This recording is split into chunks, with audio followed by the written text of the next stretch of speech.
வாழ்க வையகம், வாழ்க வையகம், வாழ்க வளமுடன். குரு வாழ்க, குருவே துணை. குருவின் மலரடி போற்றி. சிந்தனையை, உடல் நலத்தை சீரமைத்து உய்வித்த குருவே வாழ்க. தியானமே யோகம், யோகமே ஞானம். இன்றைய சிந்தனை தலைப்பு: செயலுக்கு விளைவா, விளைவுக்கு விளைவா. இப்போ நம்ம எல்லாருக்கும் செயல் விளைவு தத்துவம் என்று ஒரு தத்துவம் இருக்கிறது என்பது நமக்கு தெரியும். சமுதாயத்துக்கு தெரியாது. சமுதாயம் அதை ஏற்றுக்கொள்ளாது. செயலுக்கு விளைவு இப்படியெல்லாம் சொல்லி பயமுறுத்தாதே அப்படின்னு சொல்லக்கூடிய சமுதாயம். ஆனால் தத்துவம் தெரிந்தவர்களுக்கு செயல் விளைவு தத்துவம் தெரியும். ஏன் இதை நான் சொல்றேன்னா, செயல் விளைவு தத்துவம் என்பதைத்தான் வேறு ஒரு பெயரிலே பாவ புண்ணியம் என்று சொல்லிக் கொண்டிருக்கிறது நமது நாட்டு பண்பாடு. நமது நாட்டில் இருக்கக்கூடிய நமது முன்னோர்கள் இந்த பாவம் புண்ணியம்ங்கிற வார்த்தைகள் வேணா அப்படி இருக்கலாமே தவிர, இந்த செயல் விளைவு தத்துவம் தான் பாவம் புண்ணியம் என்று இருக்கிறது. சரி, இப்போ தான் பாவம் புண்ணியம் அதெல்லாம் நம்ம சொல்லக்கூடாது அப்படியெல்லாம் கிடையாது. அதெல்லாம் அப்படி இல்லை. நாங்கள்லாம் கல்வியில் உயர்ந்தவர்கள், படித்தவர்கள், நாங்கள் இதை ஏற்றுக்கொள்ள மாட்டோம், அதெல்லாம் நிரூபிக்கப்படவில்லை இப்படின்னு சொல்லி கொண்டு இருக்கக்கூடிய சமுதாயமாக இருக்கிறது. ஆனால் ஒரே ஒன்றை மட்டும் நாம் இந்த இடத்துல நம்ம புரிஞ்சுக்கணும். என்னன்னு கேட்டால், இந்த விஞ்ஞானம் விஞ்ஞானம் விஞ்ஞானம் என்று சொல்லி கொண்டு இருக்கிறார்களே, அந்த விஞ்ஞானிகளில் ஒருவர் இருக்கிறார். யார்? நியூட்டன் அப்படின்னு ஒருத்தர் இருக்கார். அவர் ஒரு லா, அவர் ஒரு சாமியத்தை கொடுத்திருக்கிறார். அதை நாம் படித்து கொண்டு இருக்கிறோம். என்ன சொல்கிறோம்? நியூட்டன்ஸ் லா அப்படின்னு சொல்லி படிச்சிருக்கோம். என்ன? For every action there is an equivalent and opposite reaction. அப்போ இதுக்கு பேர் என்னப்பா? இதுதான்ப்பா செயல் விளைவு தத்துவம். இதை சொன்னோம்னா ரொம்ப படித்தவங்களாம் என்ன சொல்லுவாங்கன்னா, இது ஜடப்பொருள்களுக்கு மட்டும்தான், இது மனிதனுக்கு பொருந்தாது என்று சொல்வார்கள். இந்த பிரபஞ்சத்தில் எந்த ஒரு விளைவும் ஜடப்பொருள்களுக்கு ஒரு விளைவு வருகிறது என்று சொன்னால் அது உயிர் பொருள்களுக்கும் வரும். இந்த பிரபஞ்சத்தினுடைய இயக்கம் ஒரே மாதிரியாகத்தான் இருக்கும். அங்கே செயலுக்கு விளைவு வருது அப்படின்னு சொன்னோம்னா, இங்கே மட்டும் செயலுக்கு விளைவு வராமல் எப்படி இருக்கும்? நாங்கள் அதை நிரூபணம் செய்து விட்டோம், இதை நிரூபணம் செய்யவில்லை. அப்போ நீங்கள் உட்காந்துருங்க, விடுங்க. இப்போது அந்த செயல் விளைவு தத்துவம் என்பதும் நியூட்டன்ஸ் லா என்பதும் ஒன்றுதான். சரி, இப்போ இந்த செயல் விளைவு தத்துவத்தில் செயலுக்கு ஒரு விளைவு. For every action there is an opposite reaction சொல்ல முடியுங்களா? அதை நீங்கள் இன்னொரு மாதிரி பாருங்கள். இப்போ எப்படி பார்க்கலாம்னா, for every action there is an reaction. இப்போது இந்த இடத்துல அந்த ரியாக்ஷன் அப்படிங்கும்போது ஆப்போசிட் ரியாக்ஷன் அப்படின்னு சொல்ல பார்த்தீங்களா? இப்போ இது ஆப்போசிட்ல தான் ரியாக்ஷன் வருது. For every action there is a action. இந்த ஒரு யாரு, அதாவது ஒரு மனிதன் ஒரு செயலை செய்கிறான் என்று சொன்னால் அந்த செயலுக்கு ஒரு விளைவு உடனே வந்து விடுகிறது. அது செயலுக்கு உடனடியாக வரக்கூடிய விளைவு. இது யாருக்கு வரும்? இந்த செயலை யாரை நோக்கி செய்கிறோமோ அவருக்கு வருவது. அப்போ செயல் செய்பவர் ஃபர்ஸ்ட் பர்சன், விளைவு வருவது தேர்ட் பர்சன். இது செயலுக்கு விளைவு. இதைத்தான் செயலுக்கு விளைவு என்று சொல்கிறோம். இது வரும். சரி, இப்போ இந்த விளைவு இருக்கிறதோ அது தேர்ட் பர்சன் இருக்கு இல்லையா? அந்த தேர்ட் பர்சனுடைய விளைவு இருக்கிறதே, அந்த விளைவுக்கு இந்த செயலை செய்தாரே அவருக்கு ஒரு விளைவு வரும். இதைத்தான் ரியாக்ஷன், ஆப்போசிட் ரியாக்ஷன். அந்த விளைவு வந்துருச்சு, அந்த விளைவு திரும்பி வருது பாருங்க. திரும்பி வர்றதுக்கு பிறகு ஆப்போசிட் ரியாக்ஷன். அது எப்படி வரும்? ஈக்குவலண்ட் அண்ட் ஆப்போசிட் ரியாக்ஷன்னு நியூட்டன் சொல்லியிருக்கிறார். அப்போ என்ன, அது ஒரு செயல் செய்கிறோம், ஒரு விளைவு வந்து விடுகிறது, அது உடனடியான விளைவு. அந்த விளைவு எந்த அளவுக்கு இருக்கிறதோ அதே அளவுக்கான விளைவு, அந்த விளைவுக்கு இன்னொரு விளைவு யார் வருகிறது? செய்தவருக்கு வருகிறது. அதுதான் விளைவுக்கு விளைவு. அப்போ இந்த செயல் விளைவு தத்துவத்தை நம்ம எப்படி பார்க்கணும்? ரெண்டு விதமாக பார்க்கணும். இமீடியட் ஆக்ஷன் அப்படிங்கிறது ஒன்று, ஆப்போசிட் ரியாக்ஷனுங்கிறது ஒன்று. அந்த ஆப்போசிட் ரியாக்ஷனுங்கிறது தான் என்ன ஆகுதுன்னா, அந்த பாவப்பதிவாக இருந்து காலத்தால் வருகிறது. அப்போ அந்த பாவப்பதிவாக பதியும் போதே அது எந்த அளவு விளைவை வெளிப்படுத்த வேண்டும் என்ற கணக்கீடோடு தான் பதிகிறது. அந்த கணக்கீடு என்பது எதை பொறுத்து இருக்கிறது என்று சொன்னால், ஒரு செயல் செய்யும்போது அடுத்தவருக்கு எவ்வளவு விளைவு வந்ததோ அந்த அளவுதான் இந்த கணக்கீடு. அந்த அளவுக்கு விளைவை வர வேண்டும் என்ற ஒரு கணக்கீட்டோடு தான் அது பதிகிறது. அப்போ ஒரு பதியும் போது அந்த பதிவுக்கு எவ்வளவு வீரியமான விளைவு வர வேண்டும் என்பது நிர்ணயமாகி விடுகிறது. ஆனால் அதற்குரிய காலம்தான் என்ன பண்ணலை, நிர்ணயம் பண்ணலை. அந்த காரணம் தள்ளி போடப்படுகிறது. இதைத்தான் நம்ம பல இடத்துல சொல்லியிருக்கோம். அந்த காரணத்தை நிறுத்தி வைத்திருக்கிறது எது? இயற்கை. எதுக்காக? நாம் அதை துன்பமாக வரவிடாமல் அதை அழித்துக் கொள்வதற்கு நமக்கு ஒரு வாய்ப்பை கொடுத்து அதை நிறுத்தி வைத்திருக்கிறது என்று இது பல தடவை நம்ம பேசிட்டோம். சரி, அப்போ இதுதான் செயலுக்கு விளைவு, விளைவுக்கு விளைவு. சரி, இதையே இப்படி பார்க்கணும், வெறும் செயல் விளைவு தத்துவம்னு பார்த்துட்டா என்ன அப்படின்னு சொன்னால், அதுக்காகத்தான் புரிஞ்சுக்கிறது தான் இப்போ நம்ம இந்த சிந்தனையில் ஒரு உதாரணத்தை சொல்லியிருக்கிறோம். என்ன உதாரணம்? அப்போ 3 பேரிடம் 1000 ரூபாய் ஏமாற்றிட்டாரு. சரி, இவர் 3000 ரூபாய் ஏமாந்துட்டாரு. அப்போ 3000க்கு 3000 சரியாக போச்சு இல்லை, இப்படி பார்க்குறோம். இது என்ன? இது செயல் விளைவு தத்துவம் தான் அப்படின்னு பார்த்துறோம். இப்போ என்ன வச்சு இந்த செயலை வைத்து நீ ஏமாத்தினது எவ்வளவு? 3000 ரூபா. அதனால் 3000 ரூபா இவர்கிட்ட ஏமாற்றப்பட்டு விட்டார்னு சரியாக போச்சுன்னு நினைக்கிறோம். அப்போ இந்த செயலை வைத்து இந்த நம்ம விளைவை கணிக்கிறோம். செயலை வைத்து அந்த பாதிக்கப்பட்டவருடைய விளைவை கணித்து அந்த விளைவுக்கு நமக்கு விளைவு வருவதுதான் நமக்கு வரக்கூடிய விளைவை தவிர, நம்ம செயலை வைத்தே நம்ம விளைவை கணித்து விடுகிறோம். இது மனிதன் கணிக்கக்கூடியது. 3000 ரூபாய் ஏமாத்தினே 3000 ரூபாய் போயிடுச்சு, இது மனிதன் கணிக்கக்கூடியது. ஆனால் இயற்கையாகிய அந்த இறைநிலை எப்படி பண்ணுதுன்னா, நீ 3000 ரூபாய் ஏமாத்தினப்ப அது ஏமாற்றப்பட்டவனுடைய விளைவு எவ்வளவு என்பதை அது நீ கணிக்கிறது இல்லை.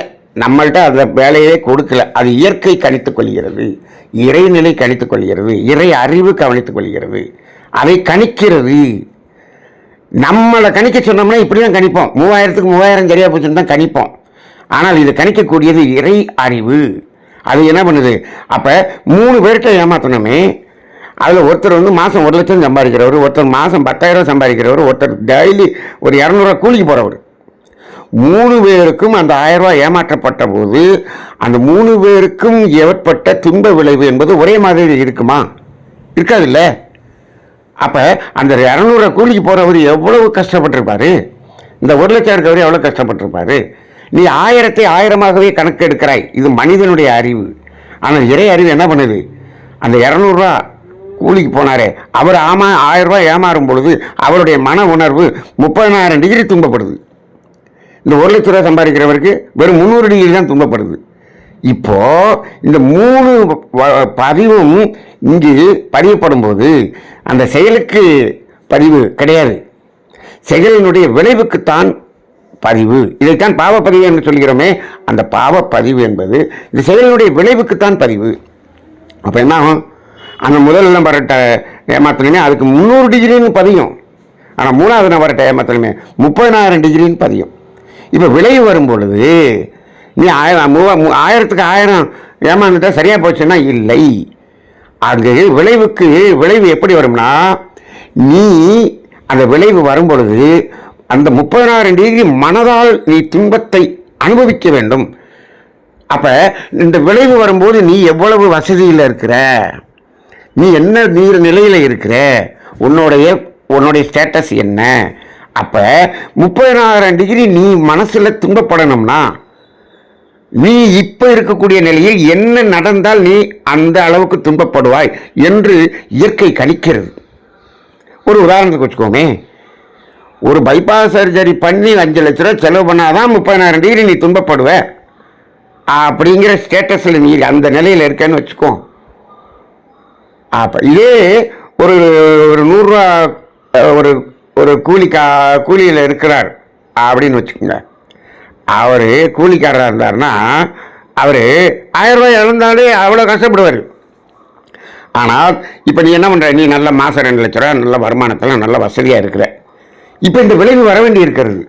அந்த விளைவு என்ன சொல்லுதுன்னா, 1000மெல்லாம் எனக்கு தெரியாதுப்பா, 30,000 டிகிரி துன்பம் நீ அடைய வேண்டும்.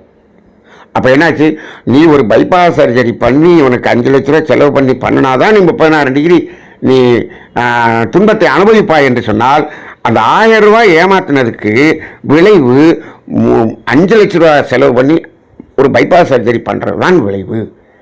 இப்போ மனிதன் கேட்பான், என்னங்க அது, நீ வெறும் 1000 ரூபா தானே ஏமாத்தினேன், எனக்கே இவ்வளோ பெரிய விளைவு, நான் அப்படி ஒன்றும் பெரிய துன்பமெல்லாம் யாரும் கொடுக்கலையே. டேய், நீ கொடுத்தது வெறும் நீ ஏமாத்தினது 1000 தான்ப்பா. ஆனால் அங்கு அந்த வலி கூட, அந்த வலிக்குத்தான் உனக்கு வலியை தவிர நீ செய்ததற்கு உனக்கு கிடையாது. சாதாரணமாக பாவம் புண்ணியம்னு பேசினாலே சமுதாயத்தில் ஐயோ இதெல்லாம் பேசக்கூடாது, அப்படியெல்லாம் எங்களுக்கு கிடையாது. பாவம் கிடையாது, புண்ணியம் கிடையாது, எங்களுக்கெல்லாம் அதனால நான் வர்றது கிடையாது, உங்களை தூக்கி நாங்கள் என்ன பண்ணிடுவோம், நாங்கள் அரெஸ்ட் பண்ணி ஜெயிலில் வச்சுருவோம் இப்படின்னு பேசுகிற சமுதாயமாக இருக்கிறது. இப்போ நம்ம இந்த தத்துவம் கேட்டால், இது என்ன அதை விட பெரிய மிரட்டலாக இருக்கு அப்படின்னு மக்கள் சொல்லுவாங்க. ரைட்டா? நம்ம மிஸ்டர் என்ன சொல்லுவார், இது அதை விட பெரிய உருட்டலாக இருக்கு அப்படின்னு அவர் சொல்லுவார். இப்போ இப்படியே சொல்லிக்கொண்டு தான் மனிதர்கள் இயற்கையின் அறத்தின்படி வாழ்வதிலிருந்து விலகி சென்று கொண்டே இருக்கிறார்கள். இந்த உலகம் எங்கு போய் என்ன நிலையில் அது எவ்வளவு பெரிய துன்பத்தை அனுபவிக்கப் போகிறதோ என்பதை நினைத்து பார்த்தால் பயமாக இருக்கிறது. நம்மளுடைய அடுத்த சந்ததிகள் எல்லாம் எவ்வளவு பெரிய துன்பத்தை அனுபவிக்கப் போகிறார்கள். ஏன் இந்த விளைவை கணித்து அந்த விளைவை பதிவாக ஏற்றம் செய்து அப்படி அதுக்கு ஒரு விளைவு வருது, இது ரொம்ப அநியாயமாக இருக்கே அப்படின்னு சொல்லுவாங்க. இதுதான் இயற்கையினுடைய நீதி, இறை நீதியினுடைய செயலுடைய தத்துவம் இதுதான். இப்போ ஜடப்பொருள்களில் இருக்கக்கூடிய அந்த நியூட்டன்ஸ்லாம் இருக்கிறதே, அது செய்கிறதுக்கும் இங்கே இருக்கக்கூடிய அதே அந்த நியூட்டன்ஸில் அந்த காஸ் அண்ட் எஃபெக்ட் சிஸ்டம் இது மனிதனிடம் வரும்பொழுதும் அது எவ்வளவு மாறுபடுகிறது என்று பாருங்கள். ஏன் இந்த மாறுபடுகிறது என்று சொன்னால், ஜடப்பொருள்களில் உணர்வு இல்லை, அங்கே மனம் இல்லை. இங்கு மனம் என்பது இருக்கிறது, மனம் என்ற உணர்வுன்னு ஒன்று இருக்குது. அப்போ ஒரு செயல் செய்யும்போது அந்த துன்பம் என்பது மன உணர்வாக கணிக்கப்படுகிறது. இந்த மன உணர்வினுடைய வேதனை எவ்வளவு வித்தியாசமாக உணரப்படுகிறது, அந்த உணர்வுக்கு தகுந்தாற்போல் இங்கு விளை வருகிறது. அப்போ நீங்கள் ஜடப்பொருள்கள் இருக்கக்கூடிய அந்த நியூட்டன்ஸ்லாம் ஈக்குவலண்ட் ஆப்போசிட் ரியாக்ஷன். இங்கே நீங்கள் என்ன கேட்பீங்க, இங்கே இதுக்கு சம்பந்தம் இல்லையே, ஈக்குவலண்ட் ஆப்போசிட் இல்லையே அப்படின்னு கேட்குறீங்க. எப்படி கேட்பீங்க, 1000க்கு 1000 வந்தால் தானே ஈக்குவலண்ட் அண்ட் ஆப்போசிட்டு. இல்லைப்பா, ஈக்குவலண்ட் அண்ட் ஆப்போசிட்னா எப்படி பார்க்கணும்னா, அங்கே என்ன விளைவு வந்ததோ அதற்கு ஈக்குவலண்ட் அண்ட் ஆப்போசிட் ரியாக்ஷன். நீ ஒரு துன்பத்தை கொடுத்து விட்டாய், அந்த துன்பப்பட்டவருக்கு எவ்வளவு துன்பப்பட்டார் என்பதற்கு ஈக்குவலண்ட் சமமான எதிர்விளைவு அப்படிதான் எடுத்துக்கணும். அப்படி இப்போ செயலுக்கு விளைவுன்னு பார்க்கணுமா, விளைவுக்கு விளைவுன்னு பார்க்கணுமா? விளைவுக்கு விளைவு என்று தான் பார்க்க வேண்டும். அப்போ இந்த செயல் விளைவு தத்துவம் என்பது இவ்வளவு ஆழமாக புரிந்து கொள்ள வேண்டிய ஒரு தத்துவமாக இருக்கிறது. அப்போ இதை எல்லாத்தையும் பாவம் புண்ணியம் என்பதை பற்றி சொல்லாமல் எப்படி சொல்ல முடியும்? சரி, இப்போது இந்த 1000 ரூபாய் ஏமாத்துறத வச்சு நம்ம மன உணர்வை கணிச்சிட்டோம்ல. இப்போ இதே இந்த பாவப்பதிவைக்கே நான் இன்னொரு விதமாக பார்ப்போம். இப்போது ஒரு நபருக்கு என்ன பண்ணுறோம், பண ரீதியாக இல்லை, மன ரீதியாக ஏதோ ஒன்று துன்பம் கொடுத்துறோம், மன ரீதியாக துன்பம் கொடுக்குறோம். இப்படி பாருங்கள், ஒரு மனிதன் பிறருக்கு துன்பம் கொடுத்துக்கிட்டே இருக்கக்கூடிய ஒரு மனிதன், வெறும் அக்கிரமம் பண்ணிக்கிட்டு இருக்கக்கூடிய ஒரு மனிதன், அவனுக்கு நீங்கள் துன்பம் கொடுக்கிறீர்கள். சரி, இப்போ இதுக்கு யாருக்காக இருந்தாலும் அது பதிவு தானே, அவனுக்கு நீங்கள் துன்பம் கொடுத்தாலும் பதிவு தானே. சரி, இப்போது ஒருத்தர் யாருக்கும் துன்பமே கொடுக்க மாட்டார், அவருக்கு துன்பம் கொடுக்குறீங்க. இது 2வது இடம். 3வது இன்னொருத்தர் இருக்கார், அவர் யாருக்கு துன்பமும் கொடுக்க மாட்டார், எல்லாருடைய துன்பத்தையும் போக்குவார், அவருக்கு துன்பம் கொடுக்குறீங்க. இந்த 3 பேருக்கும் நீங்கள் என்ன பண்ணுறீங்க, 3 பேரையும் திட்டுறீங்க, ஏதோ சொல்லி 3 பேரையும் திட்டுறீங்க. இதில் இந்த முதல் நபரனுடைய அந்த அவருக்கு ஒரு வருத்தம் இருக்கும். எவ்வளோ இருக்கும்? ரொம்ப சாதாரணமாக இருக்கும். எப்படி இருக்கும்? அவன் அப்படி விட்டுட்டு போயிடுவான். ஆனால் இந்த 3வது நபர் இருக்கார் பாருங்க, யாருக்கு துன்பமும் கொடுக்க மாட்டார், ஆனால் துன்பத்தையும் போக்குவார். அவருக்கு நீங்கள் சொல்லும்போது அவர் என்ன பண்ணுவார்? வேதனை அடைவார் இல்லையா? வேதனையாக இருக்குமா? இருக்கும். அப்போ ஒரு துன்பம் போக்குறதான் சொல்லுவாங்க, ஒரு நல்லவனுக்கு நீ துன்பம் கொடுத்துட்டேன்னு வச்சுக்க, அதில் வரக்கூடிய அந்த பதிவினுடைய அந்த தன்மை வேறு. ஆனால் ஒரு மோசமானவனுக்கு நீங்கள் ஒரு துன்பம் கொடுக்குறீங்கன்னு வச்சுக்கோங்க, அதுலேருந்து வரக்கூடிய துன்பம் வேறு. அவன் அப்படியே ஓன்ட்டு போயிட்டே இருப்பான். ஆனால் இவர் வேதனைப்படுவார். அப்போ ஒருவன் செய்யாத ஒரு குற்றத்துக்கு குற்றம் சுமத்தப்பட்டு தண்டனை கொடுக்கப்படுகிறதுன்னு வச்சுக்கோங்க. இப்போ அவனை எப்படி இழுத்து விட்டாங்கன்னு வச்சுக்கோங்க, அதுக்காக வேலை செஞ்ச அத்தனை அதிகாரி அத்தனை நீதிபதி வரைக்கும் இவருடைய வேதனையினுடைய அந்த பதிவினுடைய அலைகள் தாக்கத்தானே செய்யும். அப்போ அதனால தான் என்ன சொல்கிறாங்க, ஒரு குற்றவாளி வெளியில் இருந்துட்டாலும் பரவாயில்ல, ஒரு நிரபராதி உள்ளே போயிடக்கூடாது அப்படின்னு ஒரு எல்லாரும் சொல்கிறாங்களே. எதுக்காக சொல்கிறாங்க அப்படின்னு சொன்னால், ஒரு நிரபராதி உள்ளே போயிட்டா அந்த வேதனை இருக்கிறதே அதனுடைய அந்த டிகிரி அளப்பரிய டிகிரியாக இருக்கும். அப்போ அது அந்த தண்டனை கொடுத்த அதில் சம்பந்தப்பட்ட அத்தனை அதிகாரிகள் வரைக்கும் அது என்ன ஆயிரும், தாக்கிரும். அது நம்ம குடும்பத்துக்கு பாதிப்பை ஏற்படுத்திடும். இதில் மட்டும் ரொம்ப கேர்ஃபுல்லாக இருக்கணும்ப்பா அப்படின்னு சொல்கிறாங்க. அப்போ குற்றவாளி வெளியில் இருந்தால் கூட அது இல்லை, அதில் அது கூட பெருசாக நம்மளை பாதிக்காது, ஆனால் இது ரொம்ப பாதிக்கும். ஏன் சொன்னாங்க, எதுக்காக இப்படி சொல்லி வச்சாங்க? அந்த ஒரு குற்றம் செய்யாதவனை குற்றம் சுமத்தும் போது அவன் மனம் அவ்வளவு வேதனைப்படும், அவ்வளவும் அங்கு பதிவாக மாறி விளைவை கொடுத்தே தீரும். ரொம்ப ரொம்ப கேர்ஃபுல். இப்போ நீங்கள் பாருங்கள், இப்போ விளைவுக்கு விளைவு இப்போ எடுத்து பாருங்கள். இப்போ பயமாக இருக்கா? நிச்சயமாக பயமாக இருக்கிறது. நாமே ஒருவர் மீது பழியை சுமத்துகிறோம், எத்தனை பழியை சொல்கிறோம். அதனால சொல்கிறது, யாரோ ஒருத்தரை அவர் இப்படி பண்ணிட்டார் அப்படி பண்ணிட்டாருன்னு யாரோ ஒருத்தரை சொல்லிடுறாங்க. ஒரு பெண்ணை பற்றி யாரோ ஒருத்தர் சொல்கிறாங்க, அது உண்மையிலே அப்படி இல்லைன்னு வச்சுக்கோங்க. அதை நீங்கள் சொல்லிவிட்டீர்கள் என்று சொன்னால் அந்த பெண்ணினுடைய மனதில் வேதனை இருந்துச்சுன்னா அந்த வேதனையை அனுபவிச்சு தான் ஆகணும். அப்போ அதுக்காக எல்லாம் தீர விசாரித்து சொல்லு அப்படின்னு சொல்கிறான். அப்போ இந்த மனவேதனை இருக்கு பாருங்க, மனவேதனை அப்படிங்கிறதனுடைய அளவு இருக்கிறதே அது ஒவ்வொரு மனிதன் மாறுபடும். அப்போ இது பொருளாதார ரீதியாக நம்ம அதில் உதாரணத்தை பார்த்தோம். இங்கு ஒவ்வொருத்தருடைய மன ரீதியாகவும் அப்படி அது வரும். அப்போ அதையும் கடித்து தான் நம்ம செயல்பட வேண்டியது இருக்கிறது. அப்போ அந்த அடிப்படையில் அந்த விளைவு என்பது எவ்வளவு வேதனை என்ற அளவில் இருக்கிறதோ அந்த விளைவுக்கு சமமான ஈக்குவலண்ட் ரியாக்ஷன் தான் நமக்கு வருகிறதை தவிர இதை செயல் விளைவு என்பதை இப்படி பார்க்க வேண்டும் என்ற அடிப்படையில் நாம் இதை புரிந்து கொள்ள வேண்டும். ஆக இந்த பாவம் என்பதற்கு மட்டும்தான் இப்படியா என்று சொன்னால், புண்ணியம் என்பதற்கும் அப்படித்தான். நீங்கள் எந்த அளவுக்கு இருக்கக்கூடிய துன்பத்தை நீங்கள் போக்கினீர்கள் அப்படின்னு சொன்னால் அந்த அளவுக்கு இருக்கக்கூடிய துன்பம் உங்களுக்கு போக்கப்படும். இதுதாங்க. இப்போ இந்த உதாரணத்தையே நம்ம ஒரு தெளிவுக்காக நம்ம வச்சுக்குவோம். இப்போ 1000 ஏமாத்தினீங்க, ஆனால் நீங்கள் 5 லட்ச ரூபா செலவு பண்ணி பைபாஸ் சர்ஜரி பண்ணாதான் 30,000 டிகிரி துன்பத்தை நீங்கள் அனுபவிப்பீங்கன்னு இருக்குன்னு வச்சுக்கோங்க. இதுக்கு இடையில இந்த விளைவு வர்றதுக்கு முன்னாடி ஒருத்தர் 30,000 டிகிரி துன்பம், 30,000னா நீங்கள் சும்மா உதாரணத்துக்கு சொல்கிறோம், அந்த ரேஞ்சில் வச்சுக்குவோம். அப்படி ஒரு துன்பத்தில் இருக்கிறார், அவரோட துன்பத்தை நீங்கள் போக்குறீங்க அப்படின்னு வச்சுக்குவோம். அதுக்கு உங்களுக்கு 5,000 ரூபா தான் செலவாகிருக்குன்னு வச்சுக்கோங்க. 5,000 ரூபாயிலேயே அவருக்கு ஒரு சிலருக்கு 5,000 ரூபாயிலேயே அது 30,000 டிகிரி துன்பம் போகும்.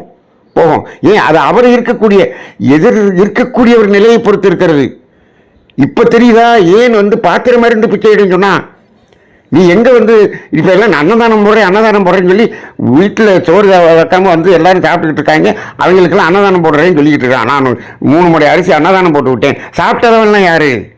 வீட்டில் சோறாக்காமல் வீட்டில் அரிசியெல்லாம் வச்சுக்கிட்டு இங்கே வந்து உட்காந்து சாப்பிட்டாங்க.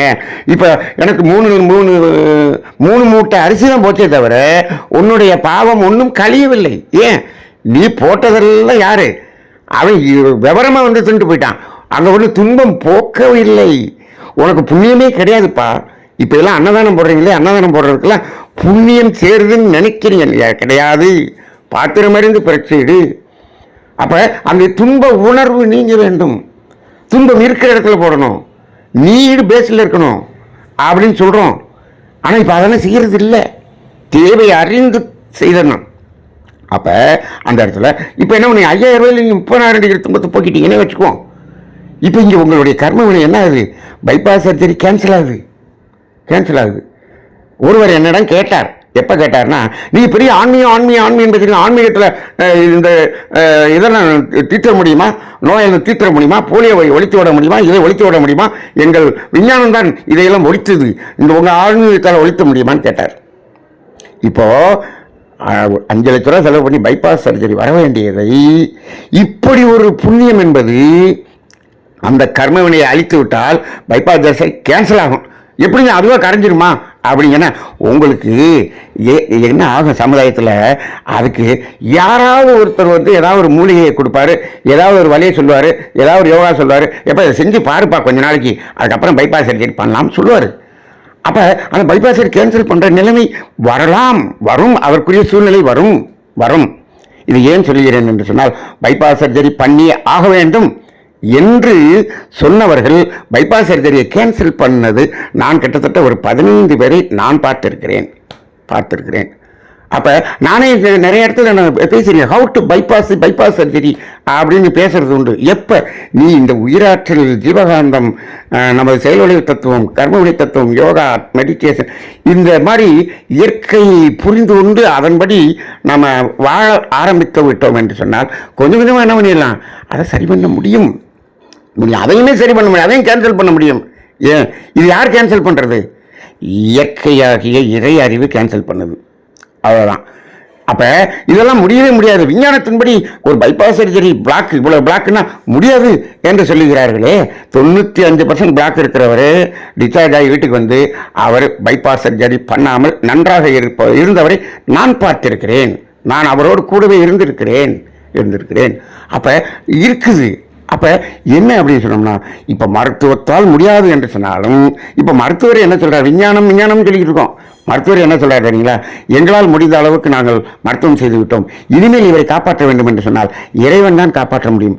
இப்போ கடைசியில் அவரை கை தூக்குறாரே, இவரால் முடியாட்டியும் அவரால் முடியும். அது எப்படி முடியும் என்று சொன்னால் அங்கே தான் இந்த செயல்விளைவு தத்துவம் வருது. நீ அந்த கர்ம வினையை அடித்து விட்டால் கேன்சல் ஆயிரும். அப்போ இவ்வளவு சாதாரணமாக, அப்போ பாருங்க எவ்வளவு உணர்வு ரீதியாக இருக்கக்கூடிய துன்பத்தை போக்க வேண்டும். இப்போ நீங்கள் உங்களுக்கு தெரியும், இந்த தத்துவத்தை கேட்ட உடனே இனிமேல் யாருக்கு நம்ம தொண்டு செய்யணும் அப்படிங்கிறது ரொம்ப யோசிச்சு செய்வீங்க. அப்போ அப்படி புண்ணியத்துக்கும் அந்த விளைவு எப்படி நம்ம அந்த ஒரு விளைவு எவ்வளவு இருக்கிறதோ, எவ்வளவு விளைவை நீ சரி செய்தாயோ, நீ கொடுக்கும்போது எவ்வளவு விளைவு வந்ததோ அதுக்கு விளைவு நமக்கு வருது. நீ போக்கும்போது எவ்வளவு விளைவை போக்கினாயோ, அங்கு எவ்வளவு விளைவு இருந்ததோ அதை பொறுத்து தான் உனக்கு இந்த புண்ணியம் என்பது உன்னுடைய பாவத்தை அளிக்கக்கூடியதாக இருக்கும். அப்போ இது எல்லாத்தையும் நம்ம கணித்துத்தான் பார்க்க வேண்டும். இப்போ நீங்கள் பாருங்கள், ஒரே ஒரு உதாரணத்தை இந்த இடத்துல நம்ம வந்து தெரிந்து கொள்ள வேண்டும். இப்போ இதெல்லாம் நடக்குமா? இதெல்லாம் உருட்டு அப்படின்னு சொல்லுவாங்க இல்லையா? இது நடக்குமா? இது ராக்ஃபெல்லர்னு ஒருத்தர் இருந்தார். ராக்ஃபெல்லர் ஃபவுண்டேஷன் இன்னைக்கு உலகத்தில் பெரிய ஒரு சர்வீஸ் ஆர்கனைசேஷன். அது ராக்ஃபெல்லர் இருந்தார். அவர் எல்லா மருத்துவர்களும் கைவிட்டு விட்டார்கள், இனிமேல் இவர் பிழைக்க மாட்டார்னு. அப்போ அவர் ஃபேமிலி டாக்டர் தான் இருக்கார். எல்லாரும் கைவிட்டாங்க.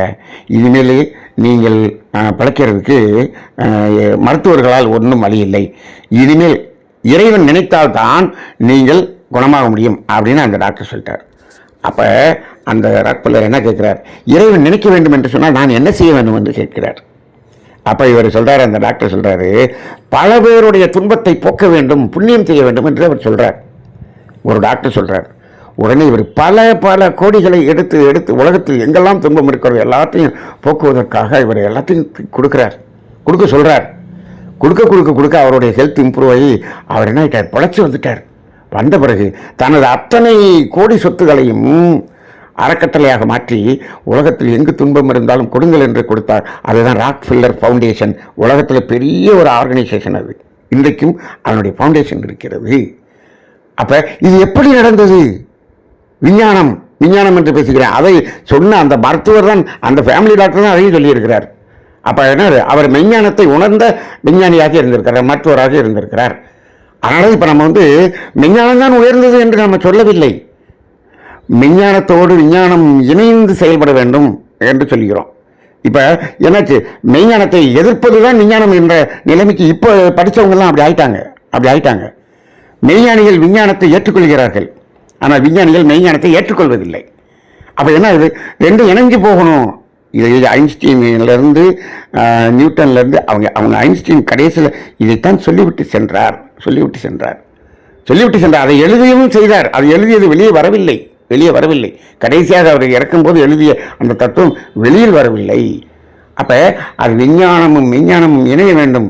மெஞ்ஞானமும் இணையில அப்படின்னு சொன்னோம்னா அதுக்கு அவர் சில வார்த்தைகளை சொன்னார். அந்த வார்த்தைகளை நாம் இப்போ சொல்லுவதற்கு வேண்டாம் என்று தோன்றுகிறது, அதனால் சொல்லலை. உங்களுக்கு தெரியும். அப்போ அந்த விஞ்ஞானிகளும் அப்படித்தான் சொல்லி இருந்திருக்கிறார்கள். ஆக இந்த நியூட்டன்ஸ் லா என்பது ஜடப்பொருள்களுக்கு அங்கே சொல்லப்பட்டிருந்தாலும் அது நமக்கும் பொருந்துகிறது. ஆனால் இது உணர்வு பூர்வமாக எடுக்க வேண்டியதாக இருக்கிறது. அங்கு அப்படி இல்லை. ஜடப்பொருள்களில் இருக்கக்கூடியது ஸ்ட்ரைட்டாக அந்த ஆக்ஷன் ரியாக்ஷன். இங்கு எவ்வளவு உணர்வு மாறுபடுகிறதோ அது மாதிரி மாறுபடும். அங்கே அப்படி வராது. இவ்வளவு ஹைட்ரோக்ளோரிக் ஆசிட், இவ்வளவு நைட்ரிக் ஆசிட், இப்போ இது கலந்தால் என்ன வரும், அவ்வளோதான் வரும், கரெக்டாக தான் வரும். ஆனால் இங்கே அப்படி இல்லை. 1000 ரூபா ஏமாத்துறோம், ஆனால் 3 பக்கம் அங்கே விளைவு வேறு மாதிரி இருக்குது. ஏன், இது மன உணர்வு சம்பந்தப்பட்டதாக இருக்கிறது. அதனால் அந்த விளைவுக்கு ஒரு விளைவு வருகிறது என்று பார்க்கும் பொழுது இப்பொழுதுதான் இந்த இறைநீதியை நாம் உணர்ந்து கொள்ள முடியும். இந்த அளவுக்கு உணர்ந்து கொண்டால்தான் மனிதனுடைய செயல் மாற்றம் வரும். ஆனால் மகரிஷியினுடைய இந்த செயல் விளைவு தத்துவத்தை இவ்வளவு ஆழமாக உணர வேண்டும் என்ற ஒரு சிறிய சிந்தனையை நாம் இங்கு சிந்தனையாக எடுத்திருக்கிறோம். இதை ஒரு ஆழமாக சிந்திக்க வேண்டும் என்று சொன்னால் அது வேறு ஒரு தளத்திலே நாம் இதை சிந்திப்போம். இன்றைய சிந்தனையாக எடுத்துக்கொண்டு நாம் நமது சிந்தனையை, நமது செயலை மாற்றிக்கொள்வோம். நமது குழந்தைகள், நமது சந்ததியினுடைய செயலை மாற்றுவதற்கு அவர்களுக்கு உதவி, நமது சந்ததிகளையும் நமது குழந்தைகளையும் நல்வழியில் அறத்தில் வாழ்வதற்கு நாம் இந்த சிந்தனைகளை சிந்தனையாக்கி அதை பயன்படுத்திக் கொள்வோம். நாம் நமது குடும்பம் நன்றாக வாழட்டும் என்ற அடிப்படையில் இதை பயன்படுத்திக் கொள்ளுங்கள். வாழ்க வளமுடன்.